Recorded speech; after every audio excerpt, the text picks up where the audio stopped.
Good morning, children. Yesterday we discussed about the oral cavity and the esophagus and stomach. Till stomach we just explained. Today we will just explain about the small intestine.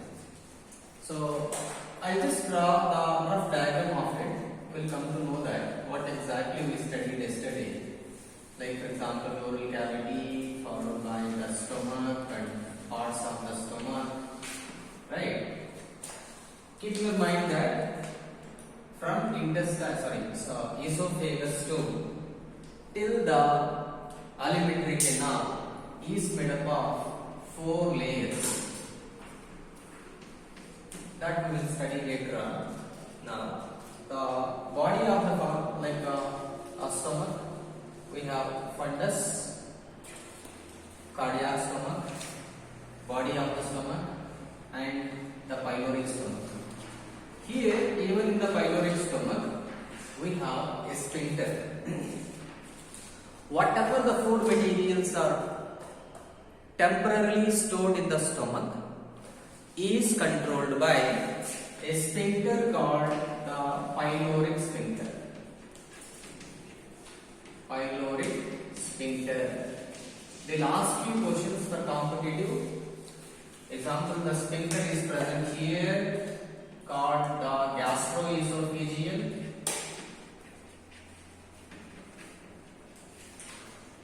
So sphincter is present at the end of the stomach part called the pyloric stomach, where whatever the food materials are mechanically grinded food materials remains present inside the stomach temporarily, so that the stomach is a temporary storage organ which mixes with the acidic medium, because concentrated HCl is secreted from the stomach, so that particular food we will call it as chyme. So that one we will call it as chyme. Concentrated HCl is secreted by the oxytic cells of the stomach or rugae, or foldings of the stomach called rugae. Followed by we have the small intestine. I'll just explain now. The first part of the small intestine is called the duodenum. Right? And we have many foldings are there. Is connected to the large intestine at the end in cecum region. Understand? So, duodenum, jejunum, and we have the ileum, third part. Ileum. 3 parts are there. I'll just explain this. Small intestine includes 3 major parts. That is duodenum. Right? Duodenum is the first part of the small intestine, where the glands like liver and pancreas is connected. Right? At the same time, the chemical digestion will start from here. I'll explain how glandular it is later on. Next concept I'll explain about in which part of the small intestine it is glandular and what are the functions of it. Just now we just need to understand what are the parts. And duodenum is somewhat like U-shaped structure. U-shaped structure. And inside this duodenal part, usually which contains a foldings called nothing but the mucous membrane has many foldings called villi are produced from here, where the chemical digestion will start. And highly coiled structure of the small intestine called the jejunum. clearly mentioned in the textbook, page number 260 NCERT. You can see that a highly coiled structure which is extended from the duodenal part called the jejunum, where the absorption of the food materials takes place even from the duodenum, jejunum, and also ileum, and also simultaneously the chemical digestion will takes place from here. And third part of this small intestine we have the ileum. You can see the diagrammatic representation clearly. You can see where this ileum is found connected to a large intestine called that portion, large intestine portion called the cecum. You just observe this, ileum is found connected to the cecum. I'll just draw here the cecum. I'll draw in this. A wide portion is present. Very important thing. Wide portion. Followed by we have a colon.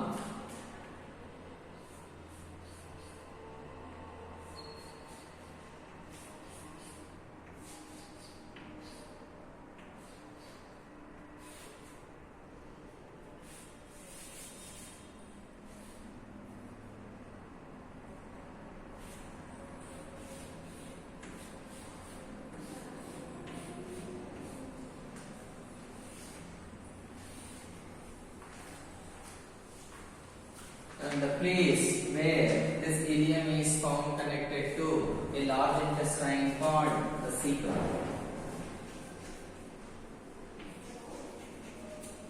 Cecum.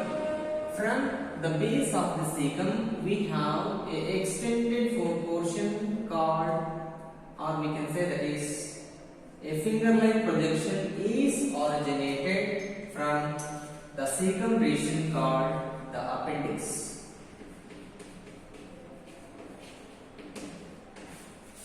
And appendix is usually we can see that the vestigial in function. Vestigial, nothing but functionless. Vestigial, nothing but the functionless. In cecum region, we can see some microbial flora are there. Microbial flora, nothing but useful microbes are there, or useful bacterial cells are there inside.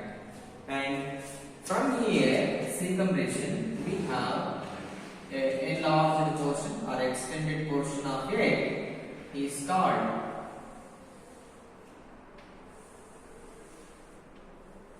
colon.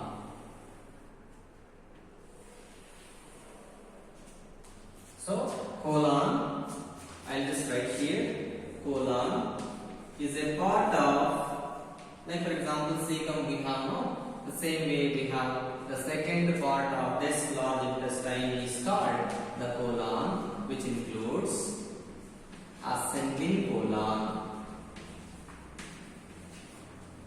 transverse colon, and descending colon. Descending colon. I'll mention this label is ascending colon. This part, this whole part from here to here called, and just from it at the center, transverse colon. And this one we have the descending colon.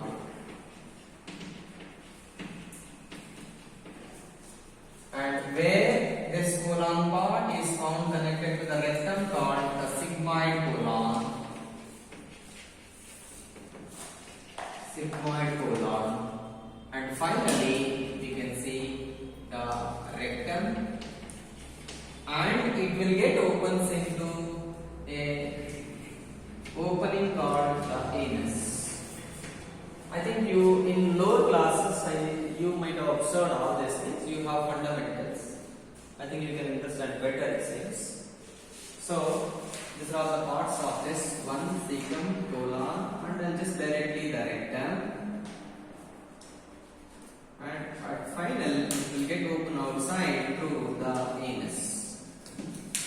As we discussed, I'll explain about how the physiology which takes place inside and absorption of these food materials, where exactly takes place, we will explain later on. So, I think in general, the structure of digestive system, you might observe the oral cavity, pharynx, esophagus, stomach. Duodenum is a U-shaped structure where the digestive glands, a part of digestive glands includes like liver and pancreas is found connected. Followed by the jejunum, highly coiled portion. The last part of the small intestine we have the ileum, and ileum gets connected to the large intestine at the place called the cecum, and this cecum is connected to the next part of this large intestine called the colon. It includes like ascending transverse, like descending colon, sigmoid colon, and finally the undigested food is stored temporarily in the rectum and finally it opens through the anus. See, for example, we discussed in the early classes, I discussed about it. From the esophagus till the almost like digestive system end varganu, we have the layer which is composed of 4 different layers. That means alimentary canal comprises of 4 different layers. What are that? I'll just explain. Just see, observe this.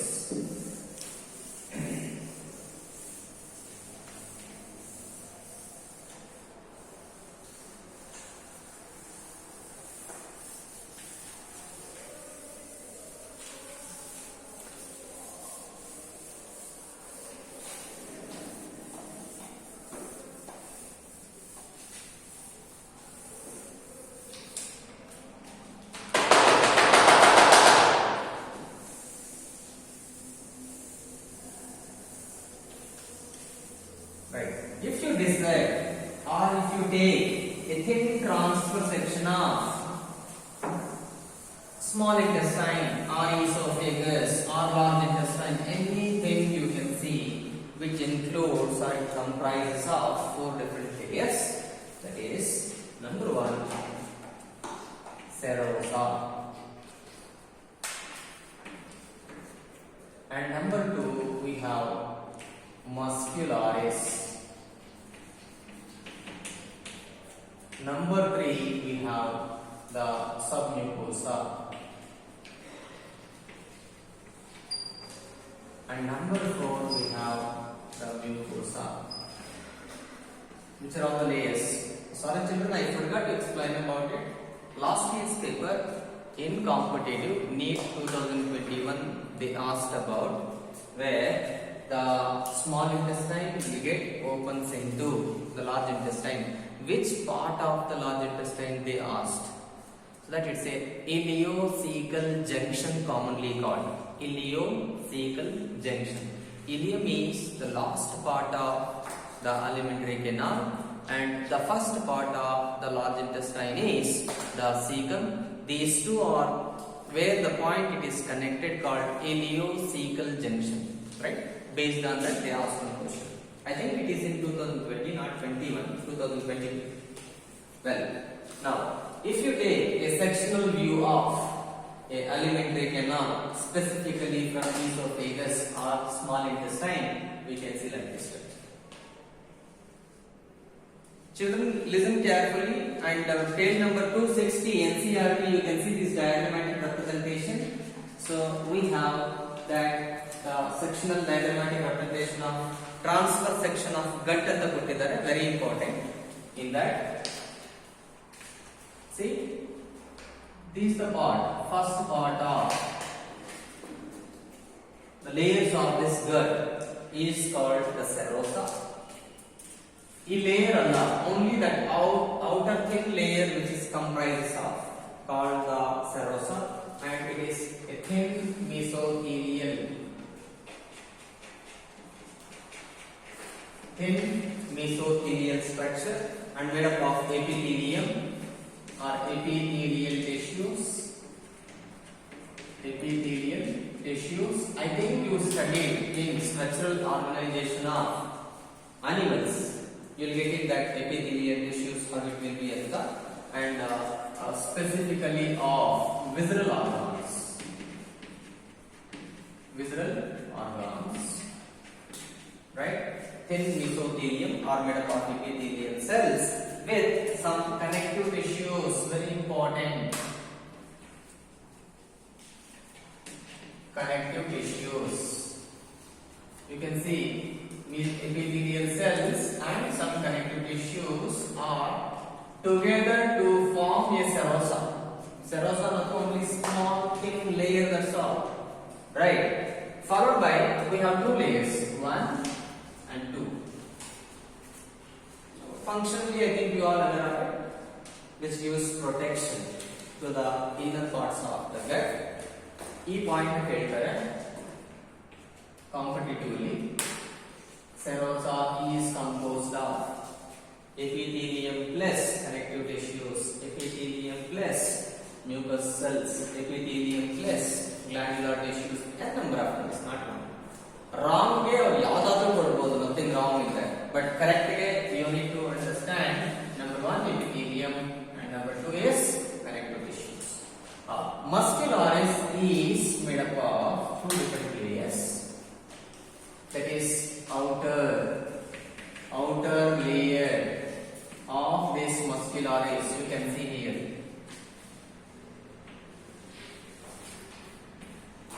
You can see this diagram now clearly.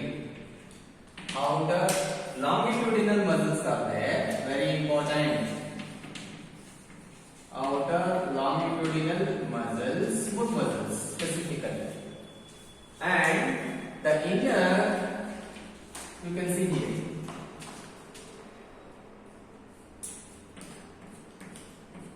Diagram is triangle,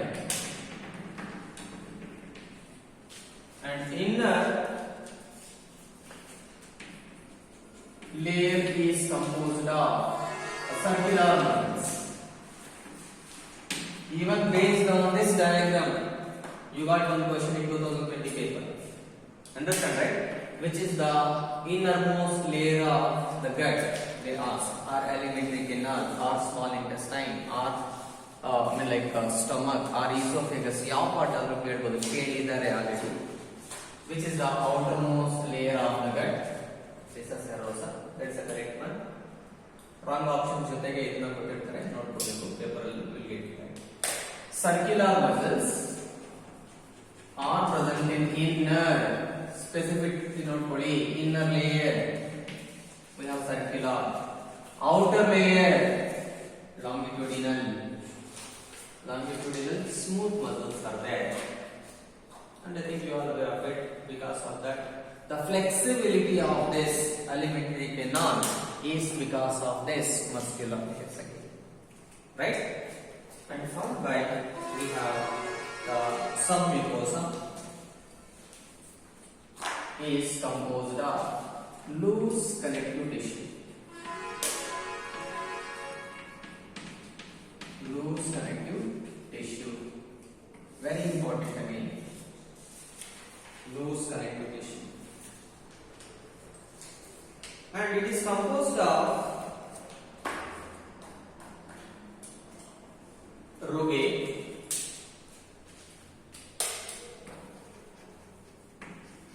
in stomach, but whereas in small intestine,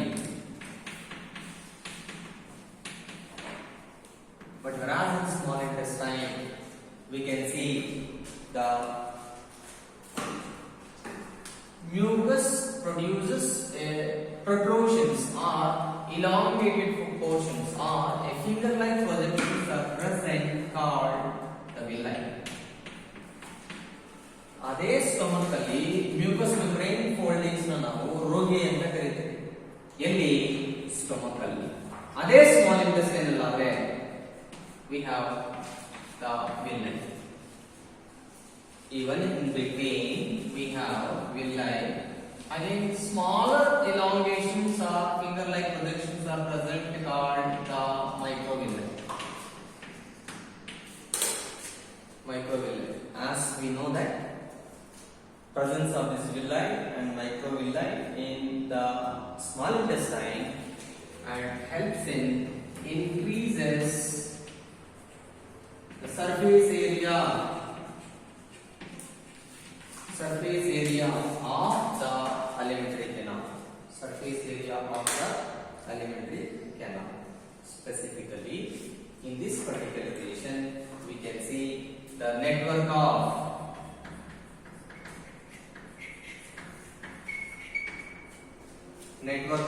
capillaries, blood capillaries, network of capillaries, blood, nerve cells, lymph is connected. Lymph is connected. Observe place. Sequence of this should be there. Capillaries, blood, nerve cells, and lymph is present. Called this lymph now lacteal anta karite. Lacteal. I will just explain this by drawing this villi structure. We will come to know that. But the sequence of this should be like this: capillaries, blood, nerve cells, and lymph. Lymph is a lacteal, commonly we call it as. Right. Even in the muscularis, submucosa is glandular, even in small intestine.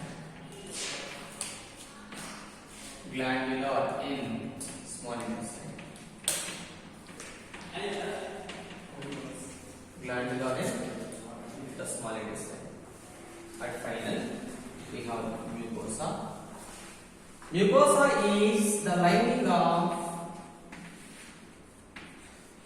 lumen.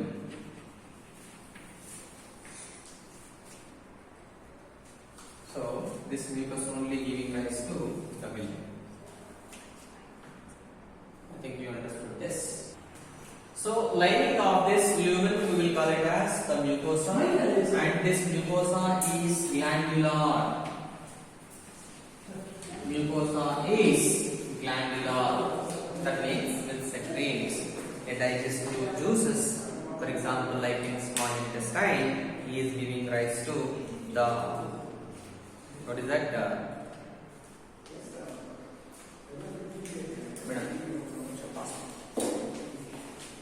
One minute, children. Right. So in the submucosal part, duodenum is glandular.